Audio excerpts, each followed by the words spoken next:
බුදුගුණ අනන්තයි. බුදුගුණ අචින්ත්‍යයි.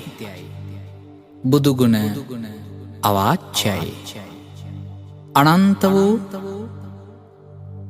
අචින්ත්‍ය වූ අවාච්‍ය වූ ඒ බුදුගුණ අතරින් අංශුමාත්‍රයක් අපි මෙසේ සිහිපත් කරමු. ඒ බුදුගුණ සුවඳින් මගේ සිත සුවපත් වේවා. මගේ සිත පහන් වේවා.